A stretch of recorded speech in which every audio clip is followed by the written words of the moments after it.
My name is Cora Thomas, and I'm 28 years old.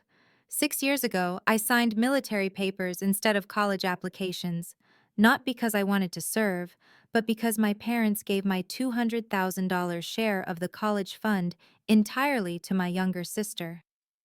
You'll figure it out, they said. You always do. That one sentence, casual, dismissive, sent me to boot camp while Madison moved into a private university dorm. I spent 6 years serving my country to earn what she got handed on a silver platter. I worked night shifts, paid off student loans dollar by dollar, and built a life without their help. Meanwhile, they proudly posted about Madison's achievements, never mentioning me. But at her MBA graduation party, in front of 150 guests, my 82-year-old grandmother stood up and said 5 words that changed everything. I'm pressing charges against you. Before I tell you what happened next, please take a moment to like and subscribe, but only if you genuinely connect with this story, and drop a comment with where you're watching from and your local time. I read every single one. Here's how a $400,000 betrayal unraveled in the most public way possible. The favoritism didn't start with the college fund. It started when I was 12 and Madison was 9. I remember bringing home my report card, straight A's as usual. My mom glanced at it while folding laundry. Good job. We knew you could do it. That was it. No celebration, no acknowledgement beyond those 7 words. The next week, Madison got a B+ in math. My parents took her to her favorite restaurant and spent the entire dinner praising her effort. We're so proud of you for working hard, my dad said, ruffling her hair. I sat there pushing pasta around my plate, confused. What had I done wrong? By the time I turned 16, I'd figured out the pattern. Being capable meant being invisible. Madison struggled with homework, so my parents hired tutors. I taught myself. Madison needed help with college applications, so they paid a consultant. I researched scholarships alone at the library. On my 16th birthday, my parents sat me down for the talk. Not about driving privileges, about responsibility and the importance of saving money. Madison got a car for her 16th birthday 2 years later. A used Honda, but still. Madison needs more support, my mom explained once, when I asked why the rules felt different. You're so mature for your age. You understand, right? I did understand. I understood that needing help got you help and being strong got you forgotten. My Aunt Helen noticed. She was my dad's older sister, and she didn't hide her opinions. Richard, you're taking advantage of Cora's independence, she told him once at Thanksgiving. That girl is drowning, and you can't even see it because she's too proud to ask for a life raft. My dad just shrugged. Cora's fine. She always is. I learned early that being strong meant being invisible. I just didn't know yet how expensive that invisibility would become. I was 18, 3 months from high school graduation, when everything changed. I'd been accepted to the state university with a partial scholarship, enough to cover tuition, but not room and board or books. I needed the college fund my grandparents had set up. I'd known about it my whole life. Your grandpa and grandma want to make sure both you girls can go to college, my dad had always said. I sat down at the kitchen table with my parents, acceptance letter in hand, ready to talk logistics. My mom and dad exchanged a look, the kind of look that makes your stomach drop before anyone speaks. We need to talk about the fund, my mom started, not meeting my eyes. Okay, I said slowly. Madison's going to need more support, my dad said. Her grades aren't as strong as yours. She'll need the full amount to have the same opportunities. The words didn't make sense at first. Wait, the full amount? But Grandma set it up for both of us. It's still family money, my mom said, her tone sharp. We're making the best decision for the family as a whole. But it's my money too. Grandpa wanted. Your grandfather would want us to do what's right, my dad interrupted. You got the scholarship. You're resourceful. Madison needs this more than you do. I stared at them. So I get nothing? You'll figure it out, my mom said, already standing up to signal the conversation was over. You always do. That sentence, those 5 words, they echoed in my head all night. I didn't argue. I couldn't find the words. I just walked to my room, closed the door, and Googled military education benefits. 3 months later, I was at basic training. Madison was posting Instagram photos from her private university orientation, captioned, "So blessed to have parents who believe in me." Nobody mentioned that belief cost $400,000. While Madison was picking out dorm decorations, I was learning to disassemble an M16 in under a minute. The contrast wasn't lost on me. Every time I checked social media, which wasn't often, given our limited phone access during training, I saw snapshots of the life I'd been denied. Madison at sorority rush, Madison studying abroad in Barcelona, Madison at formal dinners with her new college friends. My parents' Facebook became a shrine to her achievements. "So proud of our college girl" accompanied every post. Photos of her at football games, at the library, holding up exam papers with good grades. I sent them updates too. A photo of me completing an obstacle course, a message about making it through the first month of training. I got back short responses, sometimes days later. "Good job. Stay safe." Once, no response at all. My Aunt Helen was different. She texted regularly, asked real questions, remembered details about my unit. "Your grandmother asks about you constantly," she wrote once. "She seems worried, more than usual." That struck me as odd. Grandma had been quiet since I'd joined the military. I'd assumed she was disappointed in my choice, or maybe she just didn't understand it. I called her once from base, in one of my rare moments of free time. "Grandma, it's Cora. Just wanted to check in." There was a long pause. "Are you all right, sweetheart? Really all right?" "I'm fine. It's hard, but I'm managing." Another pause. "Your grandfather would be proud of your strength. But Cora, strength shouldn't mean struggle. Do you understand what I'm saying?" I didn't, not really. "I think so?" "Good. Remember that." Her voice had an edge I didn't recognize. "And remember that some things aren't what they seem, including family decisions." The call ended with me more confused than before. While I was trying to decode that cryptic message, Madison was picking her spring break destination. 6 years later, I came home. My discharge papers were signed, my duffel bag was packed, and I had exactly 4 months of savings to figure out civilian life. I'd used my military benefits to finish my bachelor's degree online, state school, like I'd originally planned, but without the college experience Madison had enjoyed. The first family dinner back was supposed to be a homecoming. It felt more like a stranger crashing someone else's reunion. "Madison's applying to MBA programs," my mom announced before we'd even finished the appetizers. "She's looking at the top schools. Harvard, Stanford, Wharton." "That's great," I said, trying to sound enthusiastic. "Tell them about the interview you had," my dad prompted Madison. For the next 30 minutes, I listened to a detailed breakdown of Madison's professional aspirations, her GMAT score, her recommenders. When there was finally a lull, I mentioned that I'd been looking into project management jobs in the logistics sector. My dad nodded vaguely. "That's nice." "The military must have been quite an experience," my mom said, in a tone that suggested she wanted to close that chapter of conversation quickly. "At least you got that out of your system. Now you can settle down." Madison looked me up and down. "You look so different. Military really changed you." 6 years tends to do that," I said quietly. Nobody asked about deployment. Nobody asked about the challenges of transitioning back to civilian life. Nobody asked if I was okay.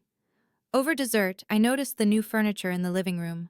Later, walking to my old bedroom, I saw the renovated bathroom. In the driveway sat a new car, Madison's graduation gift from last spring. They'd had money for all of that, but not for a single care package in 6 years. That night, lying in my childhood bed, I realized I'd been gone for 6 years, and nobody had actually missed me. I found the Veterans Support Group 3 weeks after coming home, mostly because I didn't know where else to go. That's where I met Jake Morrison. He was 30, had served 8 years, and had the same slightly lost look I saw in the mirror every morning. "First meeting?" he asked, sitting down next to me with coffee. "That obvious? You're sitting on the edge of your chair like you might need to escape." I did the same thing my first time. He smiled. "It gets easier, or at least different." We started talking after meetings.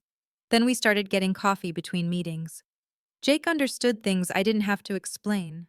The weird guilt of being home, the disconnect from people who'd never served, the way civilian concerns felt both trivial and impossibly complex. One evening, 6 weeks after we'd met, he asked why I'd joined the military. I'd never told anyone the full story. But with Jake, it spilled out. The college fund, my parents' casual dismissal, the 6 years watching my sister live the life that should have been mine, at least partially. Jake listened without interrupting. When I finished, he was quiet for a moment. "Can I ask you something?" he finally said. "Sure. Did your grandmother actually agree to give all the money to your sister?" I blinked. "My parents said it was a family decision." "That's not what I asked." The question hung in the air. I realized I'd never actually confirmed it with my grandmother. I'd just accepted my parents' version of events. "People who say you're so strong a lot," Jake continued, "they're usually using it as an excuse to not support you. Strength doesn't mean you don't deserve help, it just means you've learned to survive without it." Nobody had ever said that to me before. I drove home that night thinking about my grandmother's cryptic phone call years ago. Some things aren't what they seem. Maybe it was time to ask some questions. The text came to the family group chat on a Tuesday morning. "Madison. Big news! I got accepted to Northwestern's MBA program." My mom responded instantly. "So proud. We'll call you tonight to celebrate." My dad. "That's our girl. Of course we'll help with tuition." I stared at my phone. Of course they'd help. They always helped Madison. Me. "Congrats, Madison. That's a big achievement." I meant it. It was a good program. She'd worked hard for the acceptance. But then the follow-up messages came. My mom. "We'll need to discuss the financial details. The program is $120K for 2 years, but it's such an investment in Madison's future." My dad. "Exactly. MBA opens doors. It's worth every penny." Something snapped. Me. "Where's that money coming from? I'm still paying off my loans." The typing bubbles appeared and disappeared several times before my dad responded. My dad. "Your military benefits covered your degree. Madison's education requires different support. This is an investment." Me. "My benefits covered a state school. Madison got private university and now MBA. Both from what should have been our fund." My mom. "Here we go again. When will you stop being bitter? We did what we thought was best." Madison. "Seriously, Cora? You're ruining my moment. This is exactly why mom and dad focus on me. I don't make everything about drama." I read that message 3 times, feeling something cold settle in my chest. Me. "Enjoy your program, Madison." I didn't type the rest of what I was thinking. Instead, I scrolled through my contacts and found the number I'd been avoiding for months. Aunt Helen answered on the second ring. "I need Grandma Eleanor's number," I said, "and I need to know exactly how that college fund was set up." There was a long pause. "It's about time," Aunt Helen said. "I'll text you both right now." I called my grandmother that evening, hands shaking slightly as I dialed. She answered on the first ring. "Cora, I wondered when you'd call." "Grandma, I need to ask you something about the college fund." "I've been waiting for this conversation for 10 years. Her voice was steady, almost relieved. "Go ahead, sweetheart." "Mom and Dad said the fund was family money, that you agreed to give it all to Madison because she needed it more." Silence stretched between us. "They told you I agreed?" Her voice had changed, gone flat and hard. Yes, they said it was a family decision. That's a lie. The words were sharp, precise. Your grandfather and I established that trust with explicit instructions. 200,000 for each grandchild, to be distributed at age 18 for educational purposes, non-negotiable. I felt the floor tilt beneath me. But they said, I know what they said, and I didn't interfere because I hoped they'd do the right thing eventually. That they'd see what they were doing to you and correct it. She paused. I was wrong to wait. I should have acted years ago. Grandma, are you saying they just took my money? I'm saying your father, as trustee, violated the terms of the trust, and I've already contacted David Brennan, your grandfather's attorney. He's been investigating. My mind was racing. Investigating what? Everything. Bank records, withdrawal patterns, documentation. Cora, what your parents did wasn't just unfair parenting, it was misappropriation of trust funds. It's illegal. I sat down hard on my couch. Why didn't you tell me sooner? Because you needed to be ready to stand up for yourself. You needed to reach the point where you'd question what they told you. Her voice softened. Are you ready now? I thought about Jake's words, about Madison's text, about 6 years of being invisible. Yes, I said. I'm ready. David Brennan's email arrived at 11 p.m. that same night. The subject line read, Thomas Family Trust, Confidential Documents. I opened it with my laptop balanced on my knees, Jake sitting beside me for moral support. The first attachment was the original trust document, dated 2 years before I was born. The language was clear, almost painfully so. Upon each grandchild reaching the age of 18, the sum of $200,000 shall be distributed for educational purposes, including but not limited to tuition, housing, books, and related expenses. Distribution shall be equal between beneficiaries. Equal. The word was underlined in David's notes. The second attachment showed the withdrawal history. Starting the month I turned 18, money had been transferred out of the trust, all of it to accounts in Madison's name or directly to her university. $400,000, 6 years of transfers, not a single penny to me. The third attachment made my stomach drop. It was an amendment to the trust, dated 3 months after I'd turned 18, supposedly signed by my grandmother. It authorized flexible distribution at trustees' discretion. David's note beneath it read, Signature analysis completed. This is a forgery. Your grandmother's actual signature from the same time period is attached for comparison. Notice the different pressure patterns and loop formations. I zoomed in on the signatures. Even to my untrained eye, the differences were obvious. Your father forged your grandmother's signature, Jake said quietly, reading over my shoulder. That's fraud, I whispered. The final email paragraph from David laid it out in stark legal terms. Embezzlement, breach of fiduciary duty, forgery, multiple felonies. My phone buzzed, a text from David. The question isn't whether you have a case, it's whether you want to pursue it. This is your decision, Cora. But know that your grandmother and I are prepared to move forward. I looked at Jake. He squeezed my hand. They didn't just choose Madison over you, he said. They committed crimes to do it. I drove to my parents' house the next morning, the documents printed and folded in my bag. My dad answered the door in his weekend clothes, coffee mug in hand. His smile faded when he saw my expression. Cora, what's wrong? I walked past him into the kitchen and set the papers on the counter. Explain this.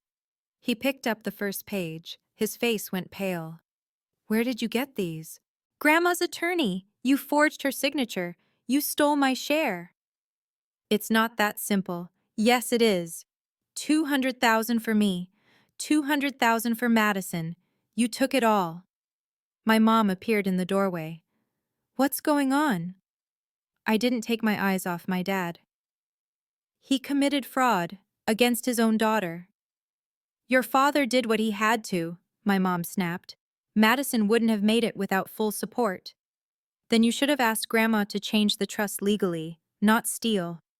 We'll pay you back, my dad said quickly. Just don't make this public. Think about Madison's career. Something in me turned cold. I thought about my career for 6 years in uniform. I thought about it every time I worked a night shift to pay loans that shouldn't have existed. Now you think about consequences. I picked up the documents and walked toward the door. Cora, please, my dad called after me. She's graduating from her MBA next month. Don't ruin her party. I stopped in the doorway, looked back at him. I'm not ruining anything. The truth will do that all by itself. His face crumpled. She's your sister. And I'm your daughter. You just never acted like it. I left before he could respond, his coffee mug still frozen halfway to his mouth. I need to pause here for a second because this moment was huge for me. For years, I thought I was wrong for feeling hurt. But seeing those documents, knowing they didn't just overlook me, they actively stole from me, changed everything. If this story resonates with you, hit that like button. And I want to know, have you ever discovered a family secret that changed how you saw everything? Drop your story in the comments. Sometimes just knowing we're not alone makes all the difference. Okay, back to what happened at Madison's MBA graduation party. 3 weeks before Madison's graduation party, my parents started texting again. My mom, please come to Madison's party. Let's put this behind us. We're family. I didn't respond immediately. Instead, I called my grandmother. They want me at the party, I told her. Of course they do. They want to control the narrative. Will you go? I'd been thinking about this. Yes, but not to forgive, to witness. There was a pause, then something that sounded like satisfaction in her voice. Good. I'll be there too. With David. Grandma, what are you planning? Nothing you need to worry about. Just be present. Let the truth speak when it's ready. Jake was less cryptic when I told him my plan. Are you sure you want to do this? Public confrontation is intense. I'm not confronting anyone, I said. I'm just showing up. Whatever happens, happens. You're showing up to your sister's party after discovering your parents committed fraud. Something's going to happen. He wasn't wrong. But I had no intention of making a scene myself. I'd learned something important in the military. Sometimes the most powerful thing you can do is stand at attention and let other people's actions speak for themselves. I need to see this through, I said. Jake nodded slowly. Then I'm your ride home. Whatever happens, you're not alone. The week before the party, my grandmother called again. David finished his investigation, she said. There's more than we initially thought. What do you mean? We'll discuss it at the party. Some conversations need the right audience. Her voice had an edge I'd never heard before. Not anger exactly, but something steel-reinforced and unmovable. My grandmother had always been gentle. I was learning she could be gentle and absolutely ruthless at the same time. The Riverside Country Club was exactly the kind of venue my parents would choose. Elegant, expensive, impressive. I arrived with Jake to find the ballroom already filled with guests. At least 150 people, maybe more. Madison's MBA cohort in business casual. Professors from Northwestern. Extended family I hadn't seen in years.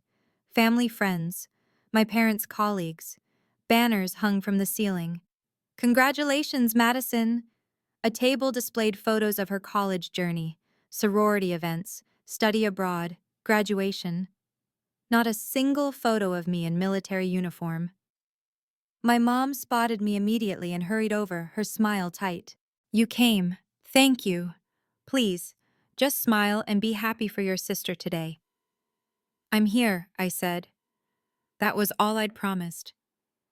Madison appeared in a navy dress, looking polished and professional. She saw me, and her expression flickered with something. Anxiety, maybe, or irritation. Glad you could make it, she said. Try not to make it awkward, okay? Before I could respond, relatives descended. Aunts and uncles I hadn't seen since before I deployed. Everyone with the same questions. What have you been up to? How was the military? What's next for you? I gave short, polite answers. Nobody seemed to expect more. My dad hovered near the bar, watching me with nervous eyes. Every few minutes, he'd glance toward the door like he was expecting someone. Then my grandmother arrived. She wore a burgundy dress, pearl necklace, and an expression of absolute calm. Beside her was a well-dressed man in his 60s carrying a leather briefcase. "That's David Brennan," I told Jake quietly. My Aunt Helen appeared at my elbow. "Your grandma looks like she's on a mission." "She usually is," I said. My grandmother caught my eye across the room and gave me a small, deliberate nod. Whatever was about to happen had already been set in motion. My dad tapped a microphone at the front of the room. "Can I have everyone's attention?" The conversations quieted.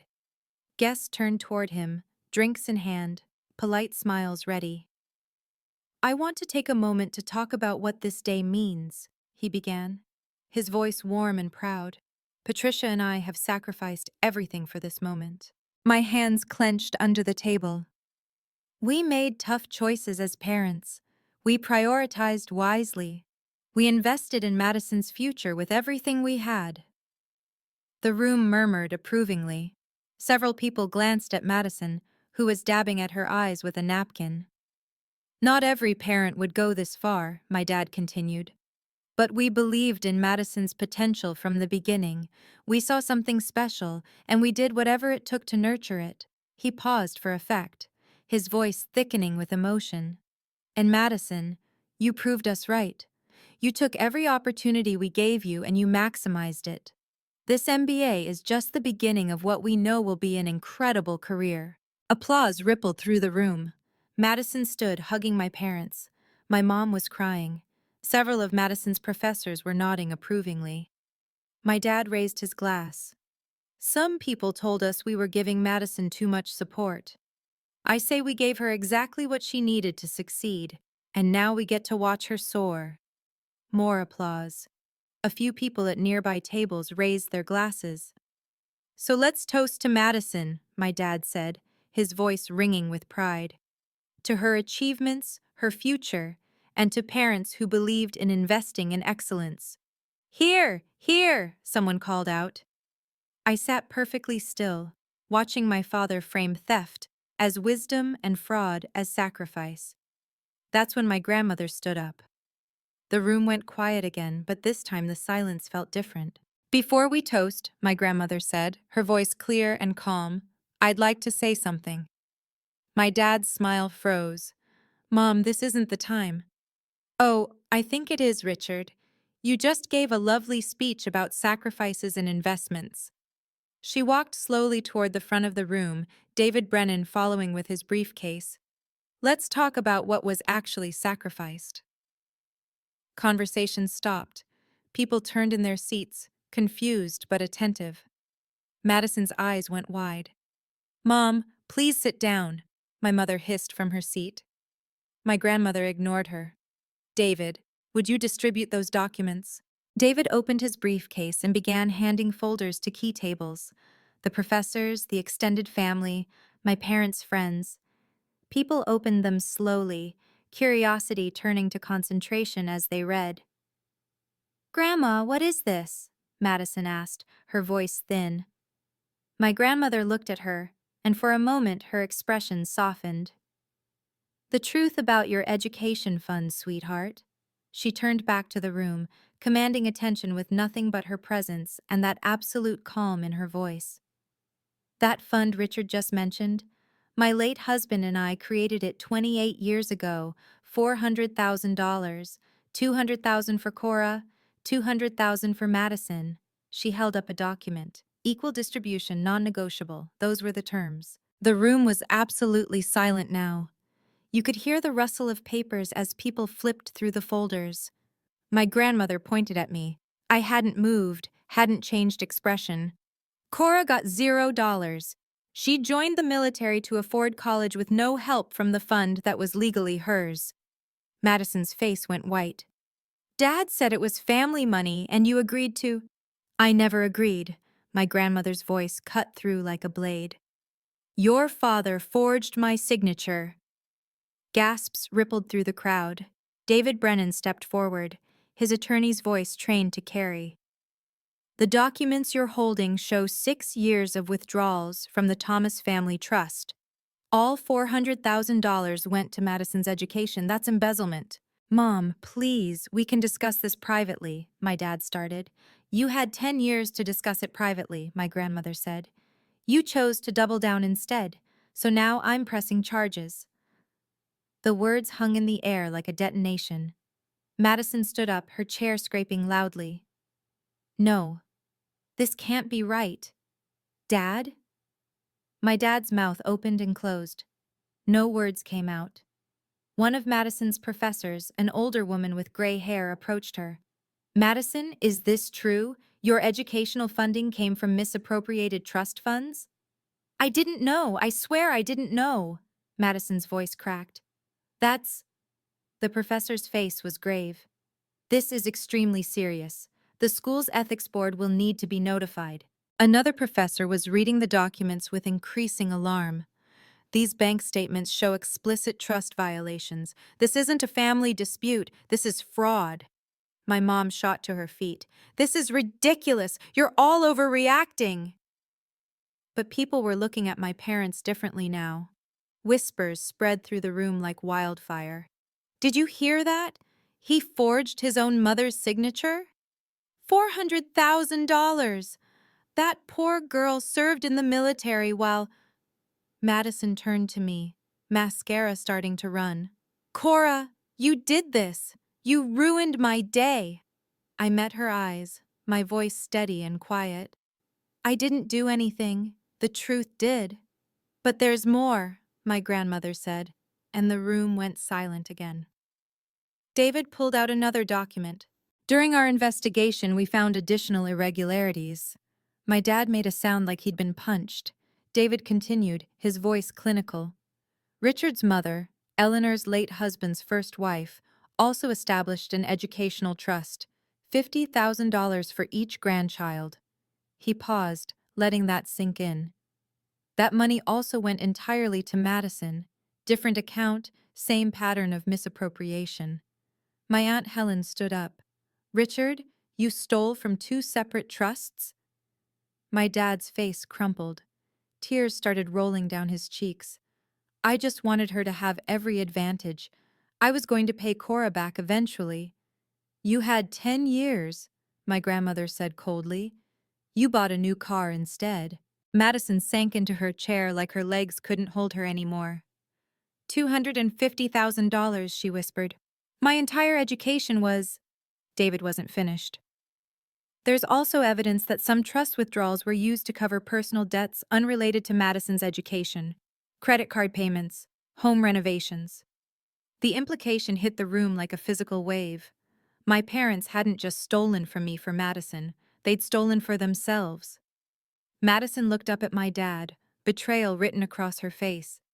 You told me this was my money, that I earned it with my grades and hard work. You did work hard, he said desperately. You did earn it. With stolen money, her voice rose. Everything I achieved, everyone here thinks I'm a fraud now. You're not, I said quietly. Everyone turned to look at me. You completed the work. You earned the degree. You just didn't know where the funding came from. But one of Madison's MBA cohort members was already standing up, shaking his head. Another followed. The consulting firm supervisor who'd been sitting at their table stood and gestured for Madison to follow her. Madison, we need to talk. Privately. Now. Madison's perfect day was disintegrating in real time. As Madison left with her supervisor, my grandmother sat down in a chair at the front of the room. She looked tired suddenly, older than her 82 years. I need everyone to understand something, she said. I didn't want to do this publicly. I gave Richard multiple chances to make this right. She looked directly at my dad. 3 years ago, I asked him point blank if Cora had received her share. He lied to my face, said she'd chosen to use military benefits instead and I shouldn't worry. My dad was openly sobbing now, his shoulders shaking. Last year, when Madison applied to MBA programs, I asked again. He assured me both girls had been treated fairly. Her voice hardened. That's when I hired David to investigate. David pulled out one more document. Mrs. Thomas asked me to look at all financial records related to the trusts. What I found goes beyond simple embezzlement. He held up bank statements. These show that approximately $30,000 from the trusts was used for non-educational purposes, vacation deposits, car payments, credit card debt. My Aunt Helen's voice cut through the shocked murmurs. Richard, you didn't just steal from your daughters. You stole from your own mother's legacy to your father. My grandmother's eyes welled up for the first time. My husband worked himself to death building a business so these girls would have opportunities. He made me promise that both granddaughters would get equal support. She looked at my dad, and I saw something that wasn't just anger, it was grief. You dishonored his memory, you violated his final wishes, and you did it while standing at his funeral telling me you'd take care of everything. That's when my dad completely broke down, not from shame at being caught, from the weight of what he'd actually done, the scope of the betrayal, the years of lies, the people he'd hurt. "I'm sorry," he gasped between sobs. "I'm so sorry. I thought I was helping. I thought—" But nobody wanted to hear what he thought anymore. The country club manager appeared at my mother's elbow. "Mrs. Thomas," the country club manager said quietly but firmly, "I need you to settle the bill now. We can't extend credit under these circumstances." My mother's face went red, then white. She fumbled for her purse, hands shaking as she pulled out a credit card. Around the room, social consequences were already rippling outward. My uncle, my dad's brother, stood up and walked to where my dad sat crying. "Richard, remember 2 years ago when I lent you $15,000 for that emergency? Was that a lie too?" My dad couldn't answer. Extended family members were gathering bags, making quiet excuses to leave. Nobody wanted to be associated with this anymore. One of my parents' neighbors, a woman who'd been at countless family barbecues, stopped by their table. "Patricia, I think it's best if you don't come to book club anymore." The message was clear. You're not welcome in this community. Madison returned from her conversation with the supervisor, her face blotchy and tear-stained. She walked straight past our parents without looking at them and came to where I sat with Jake. "My offer's been rescinded," she said, her voice hollow. "Ethical concerns regarding funding sources." I didn't know what to say. Jake squeezed my hand under the table. "They said I can reapply in a year if the situation is resolved," Madison continued. "But everyone knows now. My entire cohort, my professors, the firms I interviewed with." Some of Madison's friends approached cautiously. "Maddie, we had no idea. That's terrible what they did to your sister." Madison nodded numbly. But I could see the reality settling in. Her professional reputation had been damaged not by anything she did, but by the foundation her success was built on. My Aunt Helen came and sat beside me. "I'm so sorry, Cora. I knew something was wrong, but I didn't realize the extent." "It's not your fault," I said. "I should have pushed harder, should have asked more questions." Across the room, my grandmother sat with David, both of them looking grimly satisfied but not happy. This wasn't victory. It was necessary devastation. An hour later, after most guests had left, a small group gathered in a side room. My grandmother, David, Jake, and me. My parents had been asked to leave by the country club staff. David laid out papers on the table with practiced efficiency. "Here's where things stand legally," he said. "Criminal side: embezzlement, forgery, and fraud. I've filed a report with the district attorney. They'll decide whether to prosecute." I felt my stomach tighten. "Civil side: Cora, you can sue for full restitution plus damages. Given the documented evidence, you'd win." "What happens to my parents?" I asked. "For first-time offenders, likely probation and a restitution order. If the DA pushes hard, or if they don't cooperate, possible jail time, 6 months to 2 years." My grandmother leaned forward. And Madison's degree? The university may investigate the funding sources, but the degree itself remains valid. She completed the academic work. However, her reputation is damaged. That's a consequence, not a legal penalty. Jake asked the question I was thinking. What about the money used for personal expenses? The 30,000? That complicates things, makes the charges more serious, shows intent beyond just helping one child. I stared at the documents. This was real. This was happening. Cora, David said gently, I need to be clear. This is about making you whole, not revenge. You're entitled to $250,000 plus interest. That's what the law says. I don't want Madison punished, I said. She didn't know. I want what was stolen from me, and I want them to understand they can't do this. My grandmother nodded. That's exactly the right approach. David pulled out a settlement proposal. They'll need a payment plan. The question is how aggressive you want to be. I looked at the numbers, thinking about 6 years of struggle that should never have happened. My parents were waiting in the parking lot when we emerged from the country club. My dad's eyes were red and swollen. My mom looked furious. She started in immediately. You've destroyed this family. Are you happy now? I didn't destroy anything, I said evenly. You did. 10 years ago. My dad stepped forward. What do you want from us?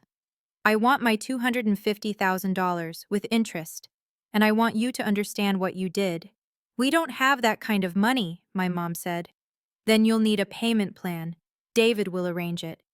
My dad's voice broke. We're still your parents.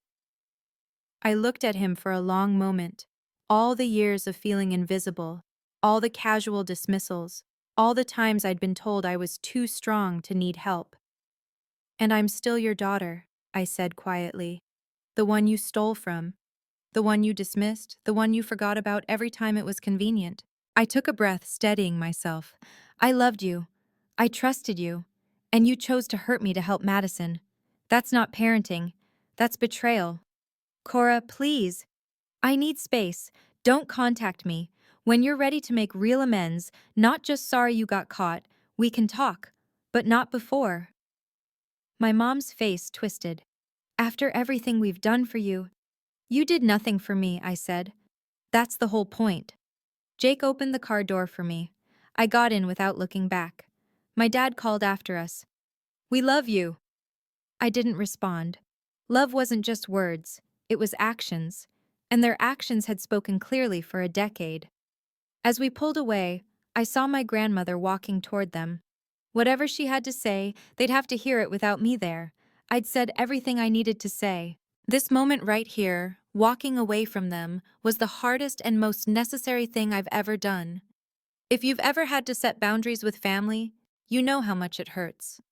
But you also know it's sometimes the only way to protect yourself. Drop A in the comments if you understand that painful necessity. And if you're finding value in this story, please subscribe. There's more I need to share about what happened after. 2 weeks after the party, my Aunt Helen forwarded me an email thread she'd been copied on.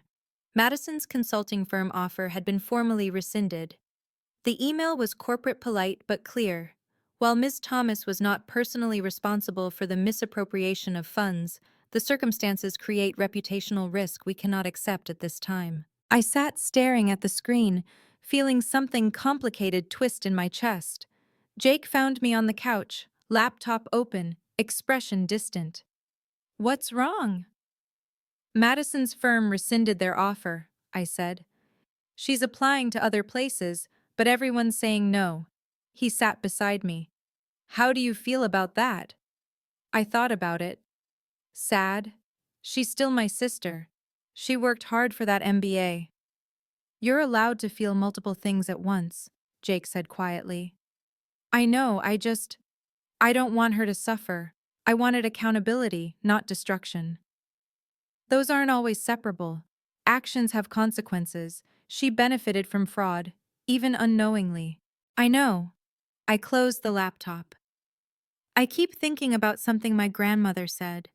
about how letting truth speak isn't the same as seeking revenge. It's not, Jake confirmed. You didn't call those firms. You didn't tell them to reject her. That's them making their own ethical decisions. He was right, but it still hurt to watch. Madison hadn't reached out since the party. Neither had my parents, respecting the boundary I'd set, or maybe they just didn't know what to say. My phone buzzed, a text from my grandmother. David's meeting with their attorney tomorrow. They're ready to negotiate settlement. Thought you should know.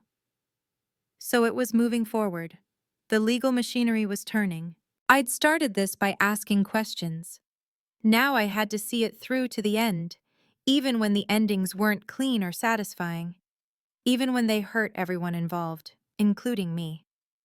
3 months later, I stood in a courthouse conference room while David reviewed the settlement documents.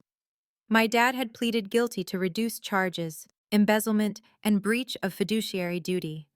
In exchange for cooperation and agreeing to full restitution, the DA had dropped the forgery charges and recommended probation instead of jail time. The terms were stark on paper. $250,000 plus accumulated interest. Approximately $280,000 total. Payment plan, 10 years at $2,800 per month. 2 years of probation. Mandatory family financial counseling. Permanent removal as trustee from any future family trusts. David pointed to the last clause. This means he can never hold a position of financial trust in the family again. I signed my name at the bottom. My dad had to refinance their house to make the down payment, liquidate part of his retirement account. My mom, who'd been working part-time as a real estate agent, had to find full-time work. The first payment arrived in my account 3 weeks later, $2,800. I transferred it immediately to an investment account. I didn't touch it for living expenses, didn't use it to celebrate. This money represented stolen time, stolen opportunities, stolen peace of mind. Jake watched me set up the automatic monthly deposits. What are you going to do with it? Rebuild the future they stole, I said. Pay off my student loans, eventually buy a place, maybe start a veterans mentorship program. You're not going to treat yourself? At all? I thought about that. Maybe, once it feels like mine instead of just returned property. David called that afternoon. The judge accepted the plea. Your father will start probation next month. He'll have a criminal record for the rest of his life. How did he seem? I asked. Broken, David said honestly. But maybe that's necessary before he can rebuild into something better. I hoped so. I didn't want my father destroyed. I just wanted him to understand. The money couldn't fix what had happened. But at least now, the scales were closer to balanced. 6 months after the party, Madison texted me. Can we talk? I understand if you say no. I showed the message to Jake. What do you think? What do you want to do? I'm not sure yet. I waited 2 days before responding. Coffee, public place, Saturday at 2.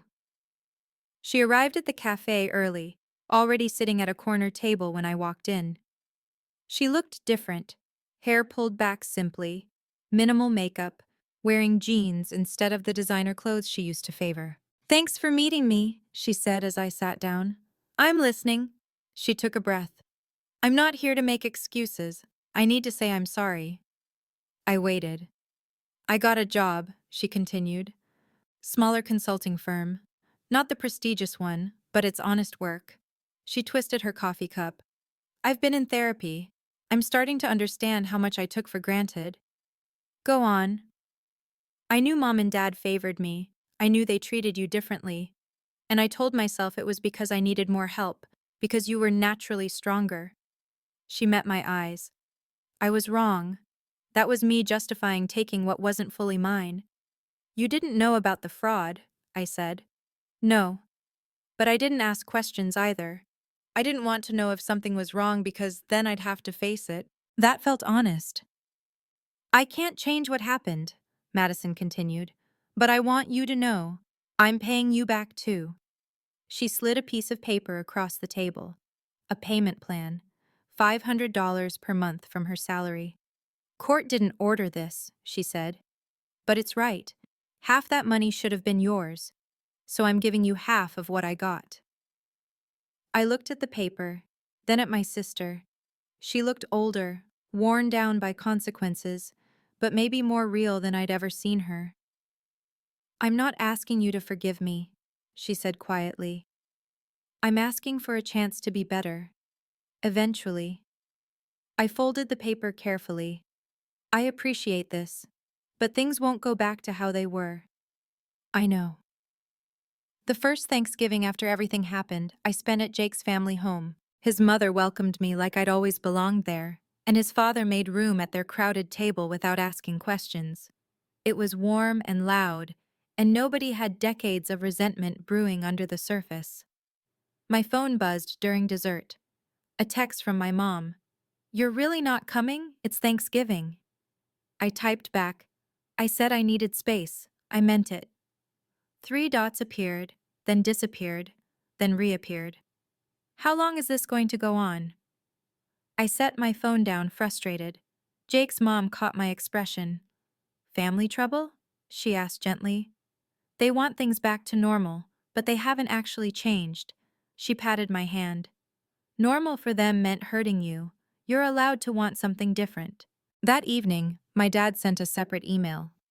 Unlike my mom's texts, this one was different. "Cora, I know I have no right to ask for your time or attention. I'm writing because my therapist says I need to be specific about what I'm apologizing for, not just say sorry and expect forgiveness.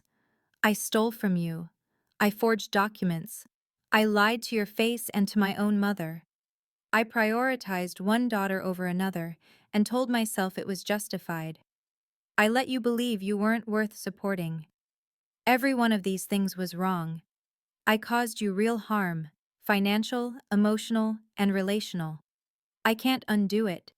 I can only work to become someone different, someone you might eventually trust again, even if you never want a close relationship. I understand if you need years of distance. You deserve that boundary. I just wanted you to know. I see what I did now. All of it. I read it 3 times. Thank you for this, I wrote back. It's a start, but rebuilding trust takes time. I went back to Jake's family, to the warmth and laughter. Maybe someday I could have both, but not yet.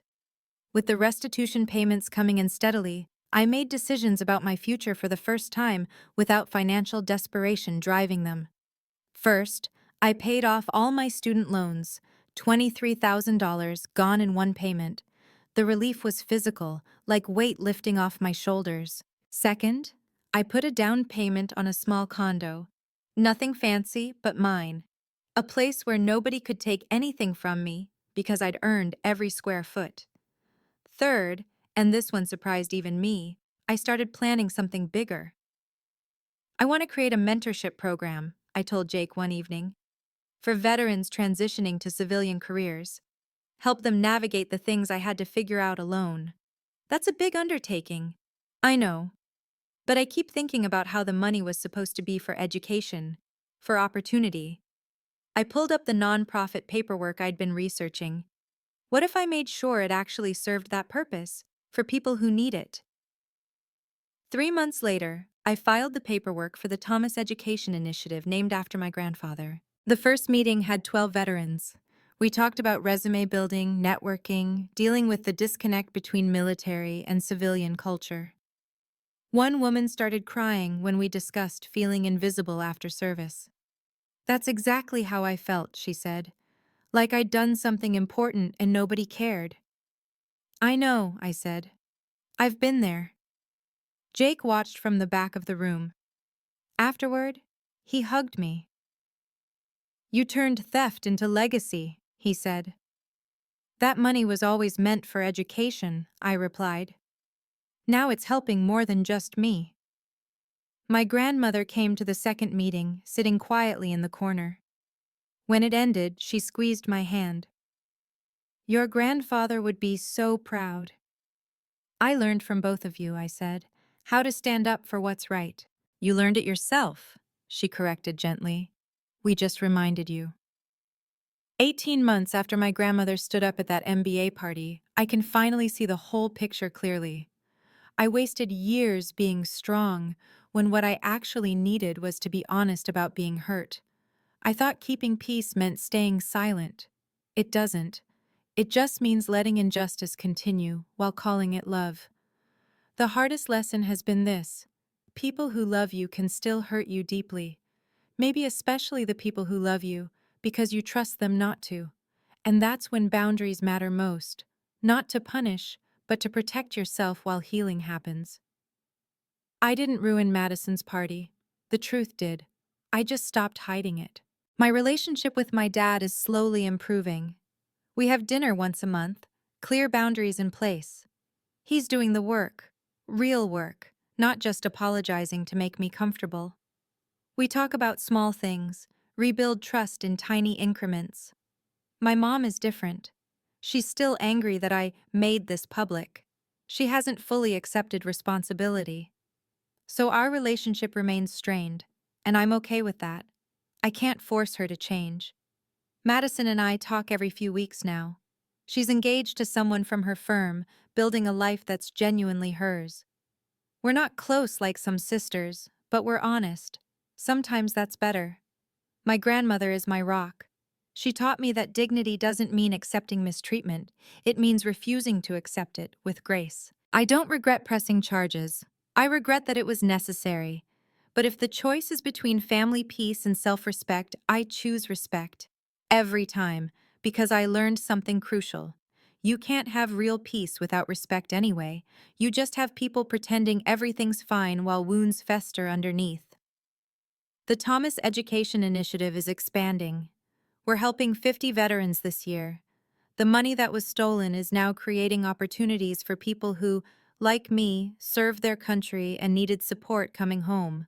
Some people will call you bitter for not accepting crumbs from the table. Let them. You know the full meal you deserved. Thank you for staying with me through this story. It took courage to share, but if it helps even one person understand they don't have to accept mistreatment, even from family, then it was worth it. Please like, subscribe, and hit that notification bell. Check the description for resources on family boundaries and financial elder abuse. What's your take? Was I wrong to press charges? Too harsh? Let me know in the comments. And if you have your own story of standing up to family injustice, I'd love to hear it. Remember, you're allowed to protect yourself, even from people you love.